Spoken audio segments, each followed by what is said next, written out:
Hello students, welcome Sunrise online classes.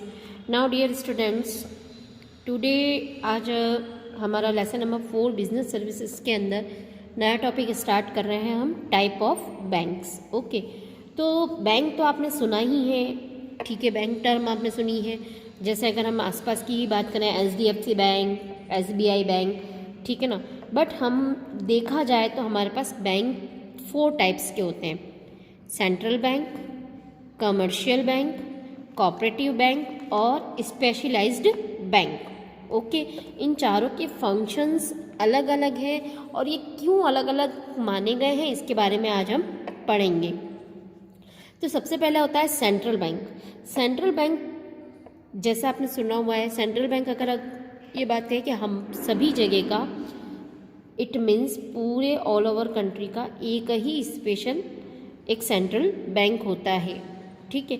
अब वो central bank करता क्या है? वो सेंट्रल बैंक सुपरवाइज करता है, कंट्रोल करता है, रेगुलेट करता है। तो किसको करेगा?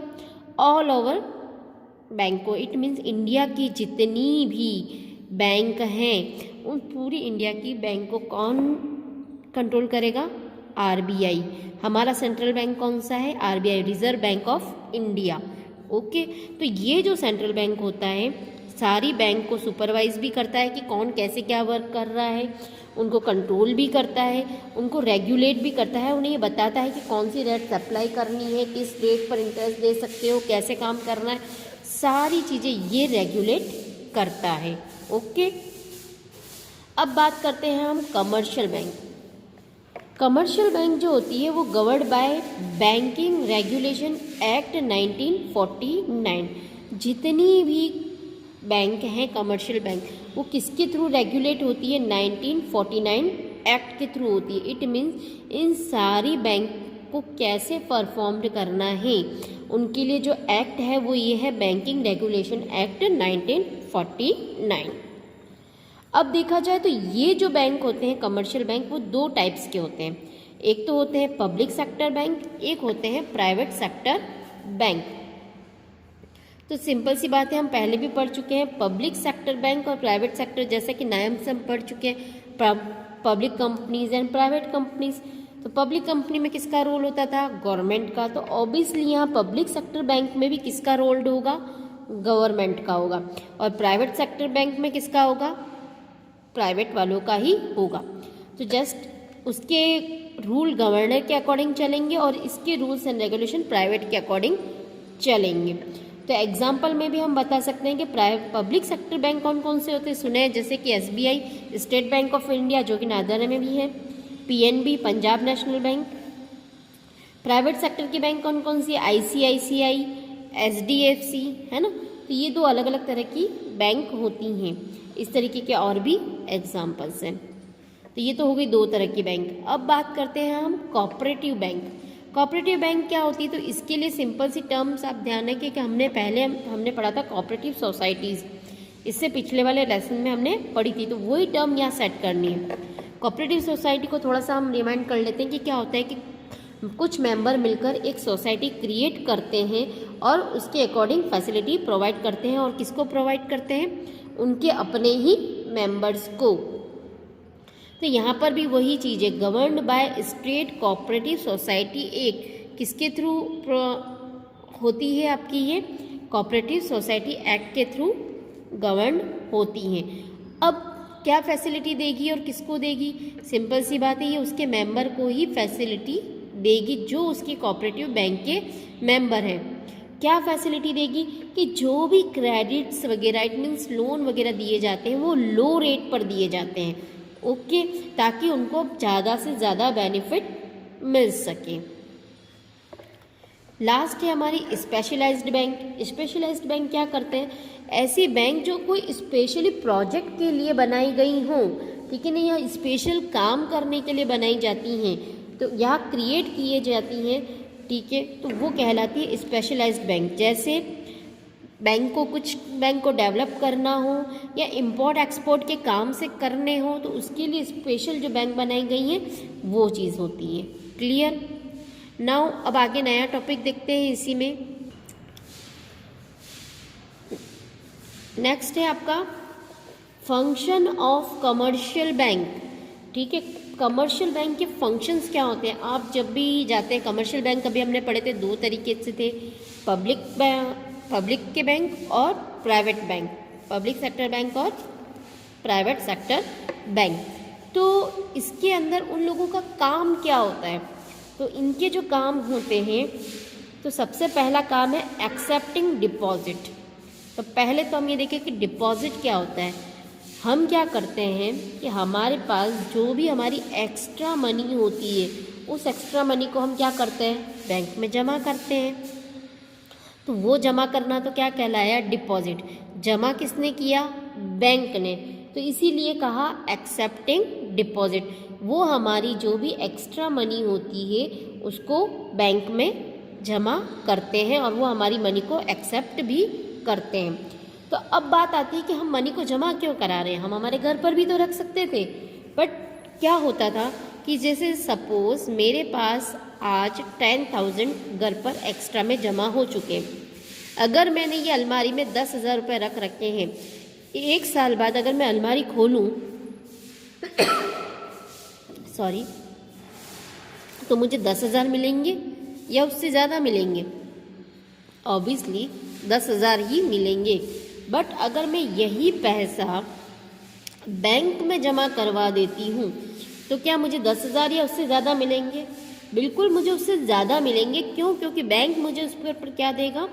इंटरेस्ट की फैसिलिटी देगा। वो मुझे इसमें इंटरेस्ट ऐड करके देगा।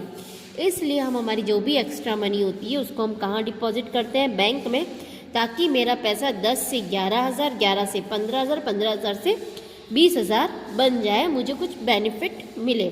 इसलिए हम डिपॉजिट्स करवाते हैं।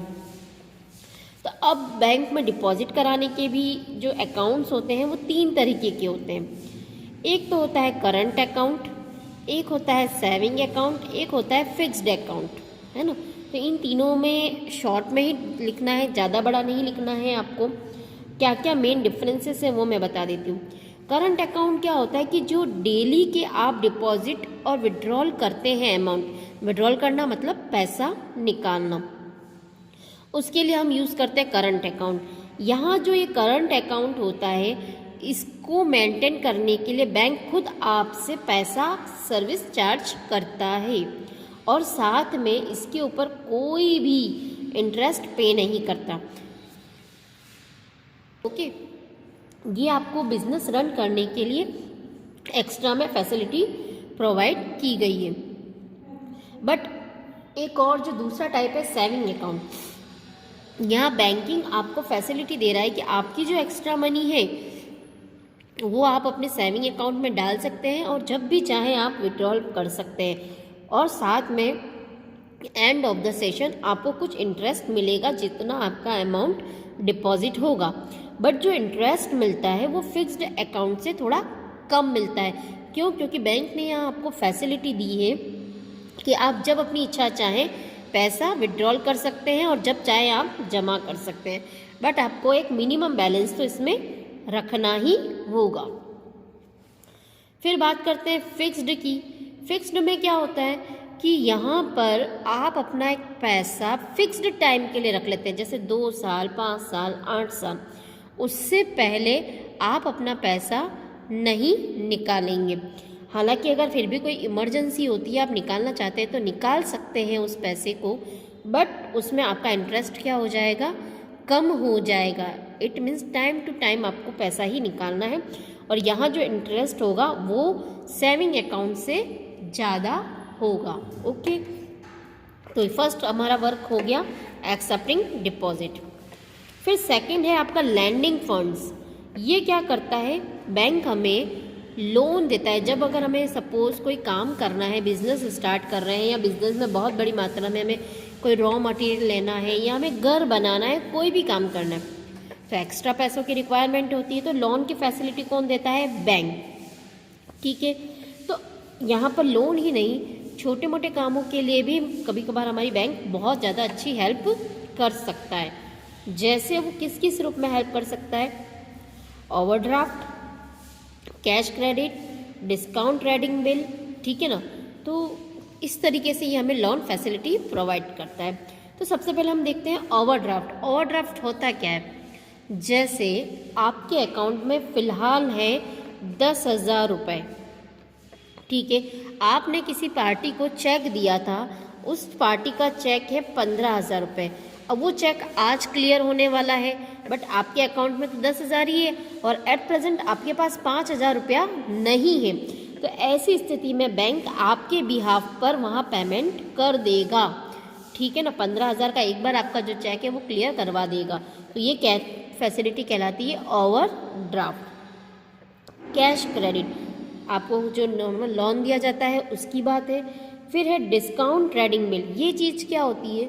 जैसे कि आपने बिल ऑफ एक्सचेंज आप अभी आगे भी पढ़ेंगे, ठीक है ना, और किसी ने सुना भी हो तो बता देते। बिल ऑफ एक्सचेंज के अंदर क्या होता है, आप किसी पार्टी को उधार माल बेचते हैं, ठीक है। सपोज आपने 10,000 का उधार माल बेचा, तो उसने अपने आपको एक क्रेडिट नोट ट्रेडिंग बिल का दिया कि मैं आपका ये ट्रेडिंग बिल दे रहा हूँ आपको, ये इसका जो पैसा है मैं 3 महीने बाद आपको चुका दूंगा, ठीक है। अब क्या होता है कि आपको पहले ही पैसों की रिक्वायरमेंट हो जाती है, तो आप इस क्रेडिट नोट को, ठीक है ना, बैंक में लेकर जाते हैं। तो बैंक वाला क्या कर देगा, इस 10,000 रुपये के बदले में आपको, इस क्रेडिट नोट के बदले में आपको पैसे दे देगा। बट यहाँ जो रुपए देगा वो 10,000 पूरे नहीं देता, उसका एक शॉर्ट अमाउंट वो अपने पास रख लेता है और बाकी देगा। जैसे 9,500 दे दिए, 9,000 दे दिए, हर एक बैंक की जो टर्म होगी उसके अकॉर्डिंग। ओके, तो ये चीज़ बैंक की तरफ से फैसिलिटी प्रोवाइड होती है। और जैसे ही वो पैसा आपने, जिसने आपको क्रेडिट नोट दिया था, वहाँ से जैसे ही पैसा आएगा वो आप वापस बैंक में जमा कर सकते हैं, ठीक। अब बात करते हैं हम नेक्स्ट कौन सी फैसिलिटी देता है। अच्छा, साथ में क्या होता है, इंटरेस्ट चार्ज। बैंक जो ये फैसिलिटी प्रोवाइड करवाए वो फ्री में नहीं करता है, किसी ना किसी रूप में आपसे इंटरेस्ट चार्ज जरूर करता है। फिर बात होती है चेक फैसिलिटी। चेक फैसिलिटी क्या होता है, एक क्रेडिट इंस्ट्रूमेंट है हमारा, जिससे हम किसी को भी पैसा दे सकते हैं, ठीक है। जैसे कि आप, नॉर्मल सी बात है कि आप सभी जगह कैश ले जाना तो पॉसिबल नहीं है, ठीक है। तो अब कहीं आपको पैसा देना है तो सब जगह आप इतना पैसा लेकर तो नहीं जा सकते हैं। सपोज आज मुझे किसी को 2 लाख की पेमेंट करनी है, तो 2 लाख कैश लेकर जाना एक रिस्की काम होता है। तो उसके लिए क्या फैसिलिटी होती है, चेक फैसिलिटी प्रोवाइड की जाती है। इसके अंदर चेक फैसिलिटी में क्या होता है कि 2 तरीके के ऑप्शन होते हैं, कि एक तो क्या होगा कि डायरेक्ट